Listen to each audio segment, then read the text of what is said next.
नमस्कार दोस्तों, मैं सौरभ जीएस दुनिया में एक बार आप सबका फिर से स्वागत करता हूं।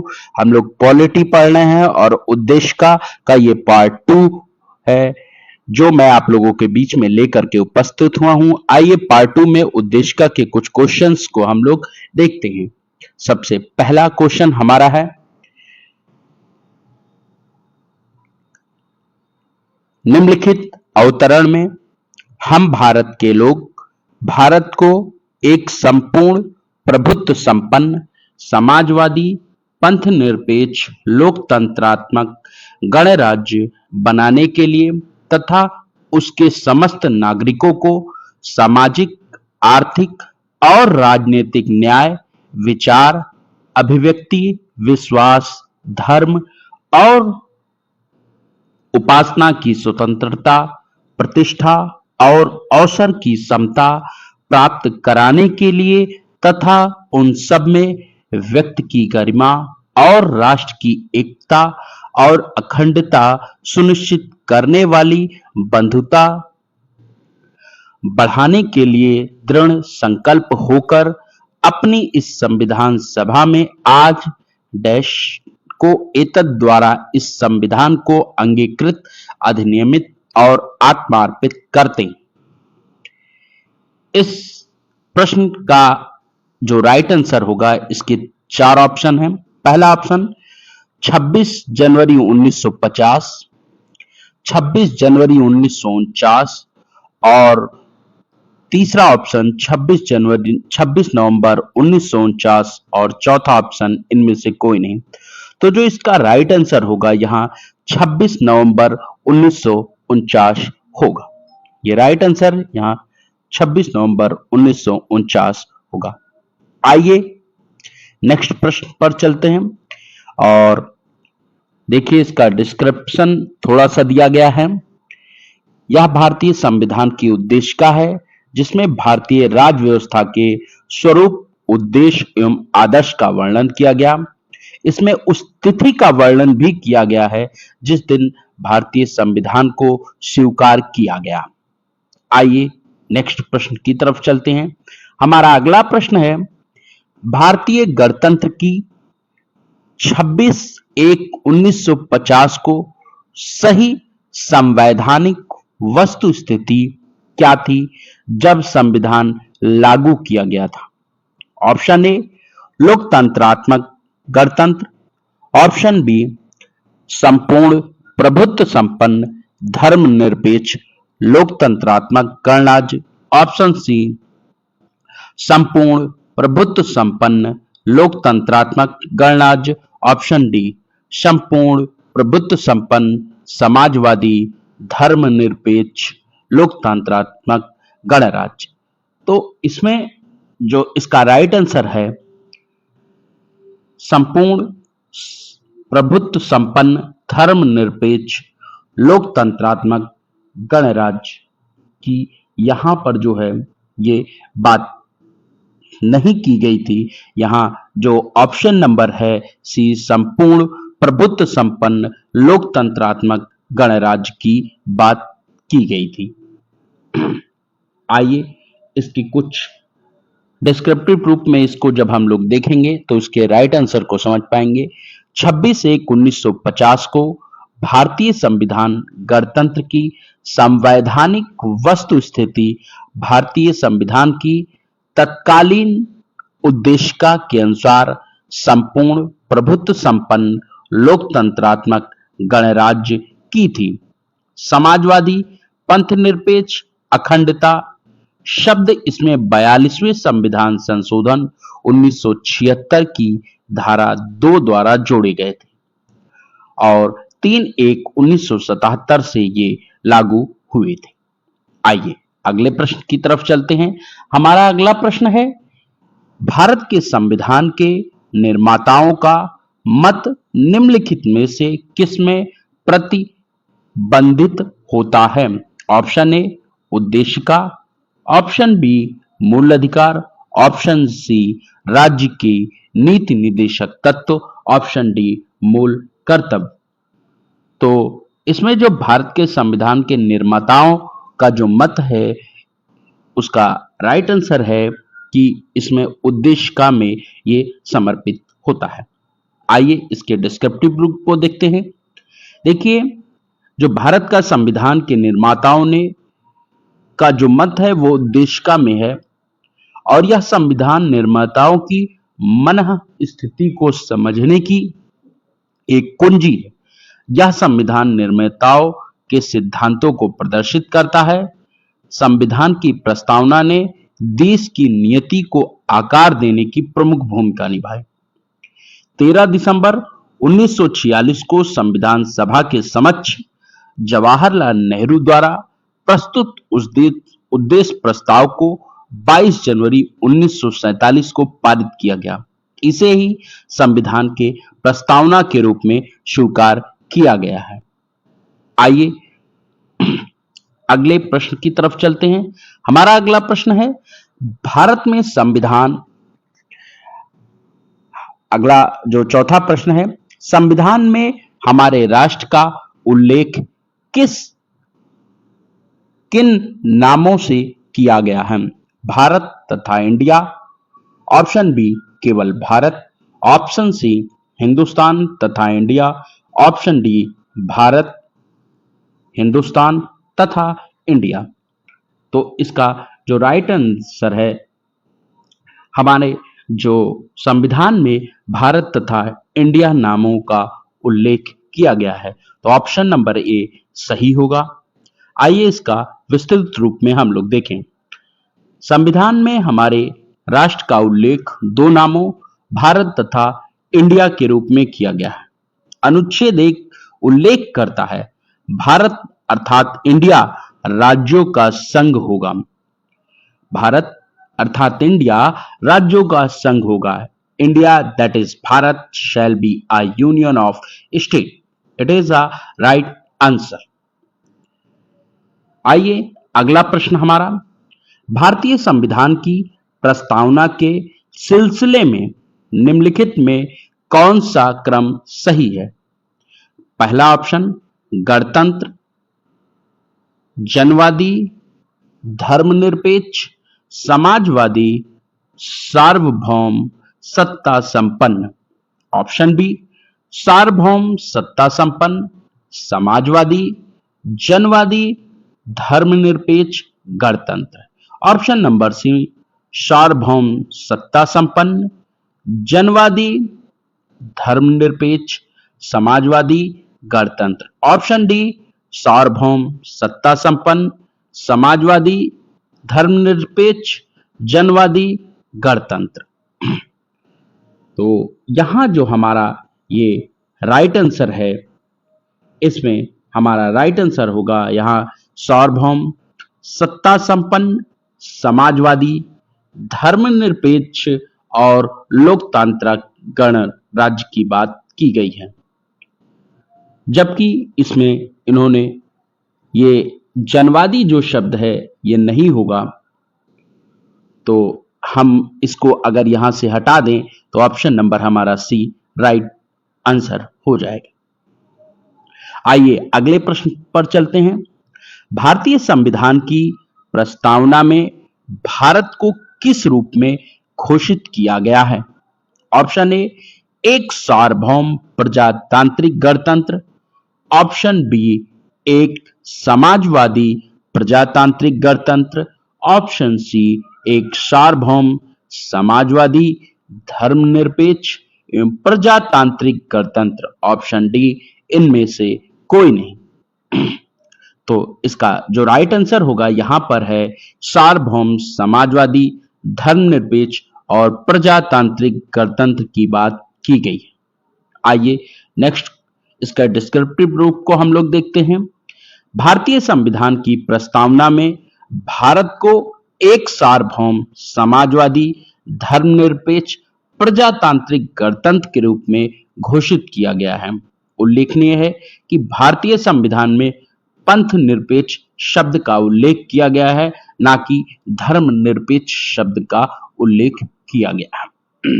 आइए नेक्स्ट प्रश्न की तरफ चलते हैं और हमारा अगला प्रश्न है, भारतीय संविधान की प्रस्तावना में समाजवादी शब्द किस संशोधन के तहत जोड़ा गया? ऑप्शन नंबर ए 42वां संविधान संशोधन, ऑप्शन नंबर बी 44वां संशोधन, ऑप्शन नंबर सी 46वां संशोधन, ऑप्शन नंबर डी 74वां संशोधन और ऑप्शन नंबर ई इनमें से उपरोक्त में से कोई नहीं। तो हमारा जो यहाँ पर राइट आंसर होगा 42वां संविधान संशोधन, ऑप्शन नंबर ए राइट आंसर होगा। तो इसका राइट आंसर है 42वां संविधान संशोधन। आइए अगले प्रश्न, इसके डिस्क्रिप्टिव प्रूफ को थोड़ा सा हम लोग देख लेते हैं क्या बात है। 42वें संविधान संशोधन अधिनियम 1976 द्वारा भारतीय संविधान की प्रस्तावना में समाजवादी, पंथ निरपेक्ष और अखंडता शब्द को जोड़ा गया था। आइए अगले प्रश्न की तरफ चलते हैं। हमारा अगला प्रश्न है, निम्नलिखित में से कौन सा 42वें संविधान संशोधन के माध्यम से भारत की संविधान की प्रस्तावना में जोड़ा गया? ऑप्शन नंबर ए संप्रभुता, ऑप्शन नंबर बी व्यक्ति की गरिमा, ऑप्शन नंबर सी समाजवाद पंथ निरपेक्ष, ऑप्शन नंबर डी निजता। तो यहां से हम देखेंगे कि इसमें देखिए हमारा ये जो राइट आंसर होगा इसमें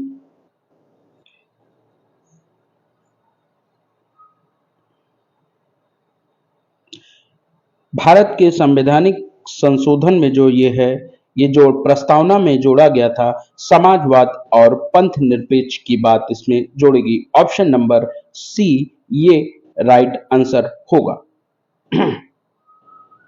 आइए इसका अगले आंसर की तरफ, अगले क्वेश्चन की तरफ चलते हैं।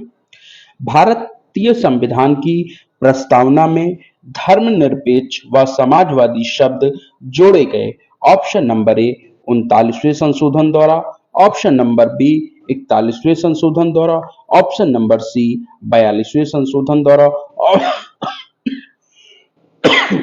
सॉरी ऑप्शन नंबर डी 44वें संविधान संशोधन द्वारा। तो इसका जो राइट आंसर होगा यहाँ ऑप्शन नंबर सी 42वें संविधान संशोधन द्वारा। आइए इसके डिस्क्रिप्टिव रूप को, यहाँ पर इसका डिस्क्रिप्टिव रूप नहीं वर्णित है। आइए नेक्स्ट क्वेश्चन की तरफ चलते हैं। निम्नलिखित में से कौन भारत को धर्मनिरपेक्ष राज्य वर्णित करता है? ऑप्शन नंबर ए मौलिक अधिकार, ऑप्शन नंबर बी संविधान की प्रस्तावना, ऑप्शन नंबर सी 9वीं अनुसूची और ऑप्शन नंबर डी राज्य के नीति निर्देशक तत्व। तो जो भारत को धर्मनिरपेक्ष राज्य वर्णित करता है ऑप्शन नंबर बी संविधान की प्रस्तावना। तो इसके डिस्क्रिप्टिव प्रूफ को हम यहां देखेंगे कि भारतीय संविधान की प्रस्तावना के तहत भारत को पंथ निरपेक्ष राज्य वर्णित किया गया है। ये भारतीय संविधान में 42वां संविधान संशोधन 1976 के द्वारा किया गया है। देखिए ये 42वां संविधान संशोधन इस जो सीरीज में इतनी बार आ रहा है ताकि आपको ये याद हो जाएगा ये क्वेश्चंस। आइए नेक्स्ट क्वेश्चन की तरफ चलते हैं। हमारा अगला प्रश्न है कि निम्नलिखित शब्दों में से कौन सा शब्द सन 1975 में भारतीय संविधान की प्रस्तावना में सम्मिलित नहीं था? बंधुता, संप्रभु, समानता, अखंडता। तो इसका राइट आंसर होगा यहाँ पर अखंडता। अखंडता शब्द इसमें सम्मिलित नहीं था। आइए इसके डिस्क्रिप्टिव रूप को थोड़ा देखते हैं।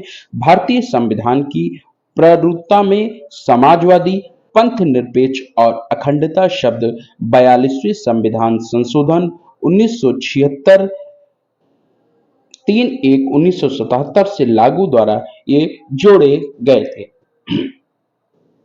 इसी के साथ हम अपने अगले प्रश्न पे चलते हैं। हमारा अगला प्रश्न है भारतीय संविधान की उद्देशिका के संबंध में निम्न कानों पर विचार करिए और दिए गए कूट की सहायता से बताइए कि इनमें कौन सही है।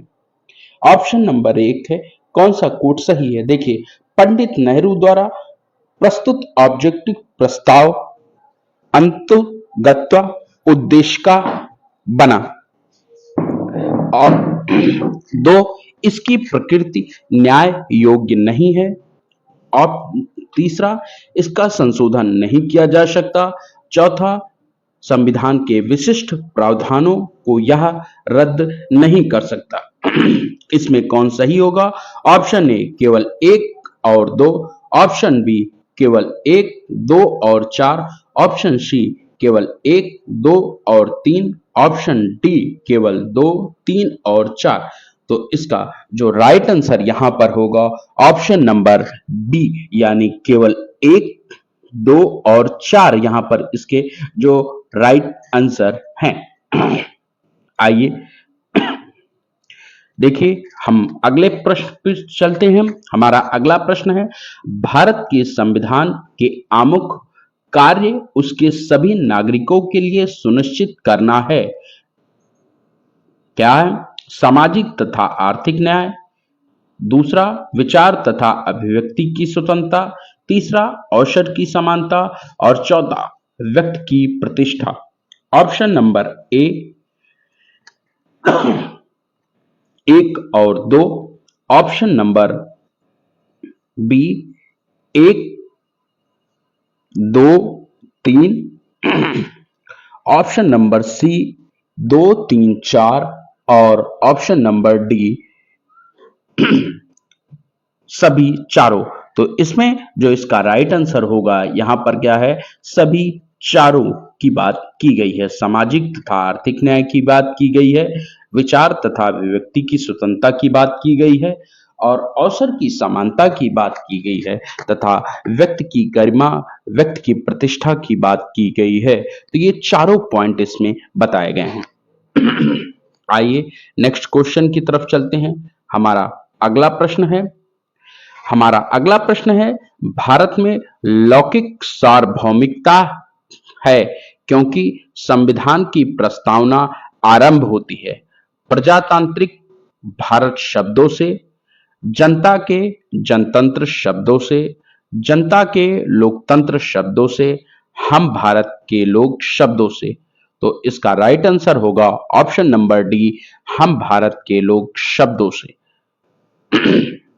आइए, जो भारतीय संविधान की प्रस्तावना में हम भारत के लोग we the people of India शब्दों से शुरू होती है, अतः भारत में लौकिक सार्वभौमिकता, इसका अर्थ है जनता सर्वशक्तिमान है और किसी बाह्य सत्ता के अधीन नहीं। आइए अगले प्रश्न पर चलते हैं और हमारा जो अगला प्रश्न है कि हम भारत के लोग we the people of India शब्दों का प्रयोग भारतीय संविधान में कहां किया गया है? ऑप्शन नंबर ए नीति निर्देशक सिद्धांत में, ऑप्शन नंबर बी मौलिक अधिकार में, ऑप्शन नंबर सी नागरिकता में, ऑप्शन नंबर डी संविधान की प्रस्तावना में। तो इसका राइट आंसर है ऑप्शन नंबर डी संविधान की प्रस्तावना में। आइए नेक्स्ट प्रश्न पर चलते हैं। सभी व्यक्ति पूर्णतः और समान रूप से मानव हैं, यह सिद्धांत जाना जाता है। ऑप्शन नंबर ए सार्वभौमिकता, ऑप्शन नंबर बी समष्टिवाद, ऑप्शन नंबर सी समाजवाद, ऑप्शन नंबर डी अंतःक्रियावाद। तो इसका जो राइट आंसर है यह है सार्वभौमिकता के आधार पर सभी व्यक्ति समान रूप से, सभी व्यक्ति को पूर्णतः समान रूप से मानव माना गया है। आइए अगले प्रश्न पर चलते हैं। हमारा अगला प्रश्न है, भारत के संदर्भ में निम्न में से कौन धर्मनिरपेक्ष शब्द का सही भाव व्यक्त करता? ऑप्शन नंबर ए भारत में अनेक धर्म हैं, ऑप्शन नंबर बी भारतीयों को धार्मिक स्वतंत्रता प्राप्त है, ऑप्शन नंबर सी धर्म अनुपालन व्यक्ति की इच्छा पर निर्भर है, ऑप्शन नंबर डी भारत में राज्य का कोई धर्म नहीं है। तो यहाँ ऑप्शन नंबर डी है भारत में राज्य का कोई धर्म नहीं है। तो ये राइट आंसर है। आइए नेक्स्ट क्वेश्चन की तरफ चलते हैं। हमारा अगला प्रश्न है, निम्नलिखित में से कौन सा शब्द भारत के संविधान की उद्देशिका में नहीं था? ऑप्शन नंबर ए समाजवाद, ऑप्शन नंबर बी पंथ निरपेक्ष, ऑप्शन नंबर सी प्रभुता संपन्न, ऑप्शन नंबर डी लोक कल्याण। तो इसका राइट आंसर है ऑप्शन नंबर डी लोक कल्याण भारतीय संविधान की उद्देशिका में शामिल नहीं था। आइए अगले प्रश्न की तरफ चलते हैं और हमारा अगला प्रश्न है, भारतीय संविधान की प्रस्तावना में निम्नलिखित में से किस स्वतंत्रता का वर्णन नहीं है? विचार की स्वतंत्रता, option number A, option number B विचार प्रकट करने की स्वतंत्रता, ऑप्शन नंबर सी विश्वास की स्वतंत्रता, ऑप्शन नंबर डी आर्थिक स्वतंत्रता। तो इसका जो राइट आंसर है हमारे जो स्वतंत्रता का विचार है वो आर्थिक स्वतंत्रता की बात नहीं की गई है जो है, जबकि इसमें आर्थिक, सामाजिक, आर्थिक, राजनीतिक, न्याय, विचार, अभिव्यक्ति, विश्वास, धर्म और उपासना की स्वतंत्रता की प्रतिष्ठा और अवसर की समानता की बात की गई है। आइए अगले प्रश्न की तरफ चलते हैं। हमारा अगला प्रश्न है, संविधान की प्रस्तावना के बारे में कौन सा कथन सही है? ऑप्शन नंबर ए समाजवादी धर्मनिरपेक्ष शब्द 1950 में लागू संविधान के अंग नहीं थे।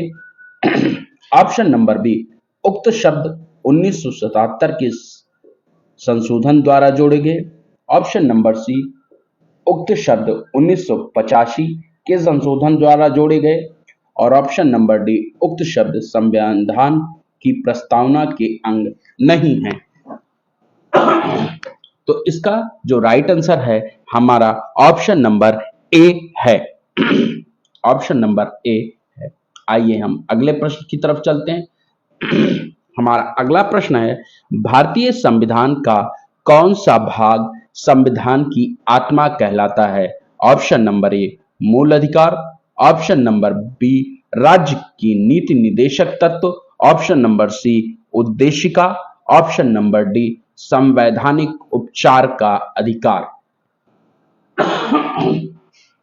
तो यहां क्या है, इसका राइट आंसर होगा यहां हमारा इसका राइट आंसर है उद्देशिका। उद्देशिका की जो बात की गई है यह ऑप्शन नंबर संविधान की आत्मा कहा गया है। आइए अगले प्रश्न की तरफ चलते हैं।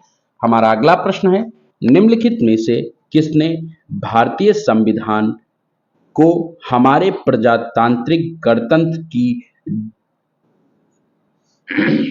प्रजातांत्रिक जन्म कुंडली कहा है? सॉरी, यहाँ पे ये टाइपिस्ट महोदय के द्वारा गलती हो गई, इसको जन्म कुंडली है यहाँ पर, ये जन्म,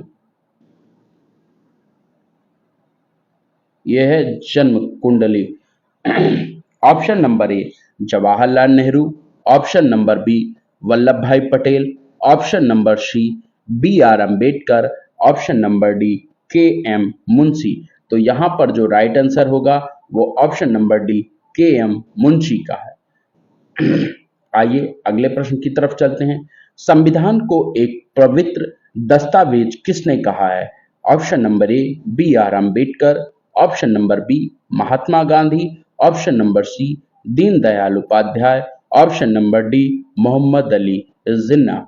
इसका राइट आंसर होगा जो पवित्र दस्तावेज कहा था वो डॉक्टर बी आर अम्बेडकर, जो भारत के संविधान के रचयिता और ड्राफ्टिंग कमेटी के अध्यक्ष थे। तो 29 अगस्त में 29 ड्राफ्टिंग कमेटी जो हमारी बनाई गई, 29 अगस्त 1947 को हमारी ड्राफ्टिंग कमेटी का निर्माण हुआ था।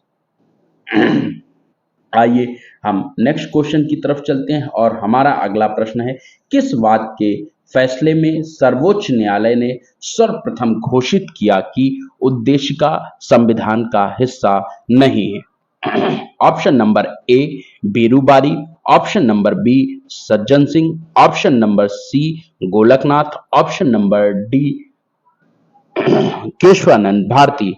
तो यहाँ का जो राइट आंसर है वो राइट आंसर होगा ऑप्शन नंबर ए, बेरूबारी। आइए इसके डिस्क्रिप्टिव प्रूफ को देखते हैं। देखिए, बेरूबारी यूनियन 1960 के बाद में सर्वोच्च न्यायालय ने सर्वप्रथम घोषित किया कि उद्देश्य का प्रस्तावना संविधान का अंग नहीं है, किंतु केशवानंद भारती बनाम केरल राज्य के वाद में सर्वोच्च न्यायालय ने उपयुक्त निर्णय को पलटते हुए उद्देश्य का या प्रस्तावना को संविधान का भाग मान लिया था। तो आइए नेक्स्ट क्वेश्चन की तरफ चलते हैं। हमारा अगला प्रश्न है, निम्नलिखित में से किस वाद में उच्चतम न्यायालय ने धारणा प्रस्तुत की कि उद्देश्य का संविधान का भाग है? यूनियन ऑफ इंडिया बनाम doctor Kohli, option number B Banarasi Das बनाम states of UP, option number C Bombay बनाम union of India, option number D Malak Singh बनाम स्टेट ऑफ पंजाब। तो इसमें इसका राइट आंसर होगा ऑप्शन नंबर सी बॉम्बई बनाम union of India. Option number C इसका जो है ये है राइट आंसर है। आइए इसको देखते हैं, इसके डिस्क्रिप्टिव रूप में इसको देखते हैं। बम्बई बनाम यूनियन ऑफ इंडिया के मामले में उच्चतम न्यायालय ने कहा कि उद्देश्य का संविधान का अभिन्न अंग है। केशवानंद भारती बनाम केरल राज्य के मामले में भी अधिकांश न्यायाधीशों ने इसे संविधान का भाग माना था। आइए नेक्स्ट क्वेश्चन की तरफ चलते हैं। हमारा अगला प्रश्न है, निम्नलिखित विवादों में से किस में सर्वोच्च न्यायालय ने प्रस्तावना को भारतीय संविधान की मौलिक संरचना का भाग स्वीकार किया? बेरूबारी विवाद, option number A, option number B A K Gopalan विवाद, option number C privy purse विवाद, option number D Kesavananda Bharati विवाद। तो यहां पे जो राइट आंसर होगा कि मौलिक संरचना का भाग जो स्वीकार किया था वो केशवानंद भारती विवाद को इन्होंने माना था। आइए नेक्स्ट क्वेश्चन की तरफ चलते हैं और हमारा अगला प्रश्न है, भारतीय संविधान की प्रस्तावना में जिन आदर्शों एवं उद्देश्यों की रूपरेखा दी गई उनकी व्याख्या की गई है?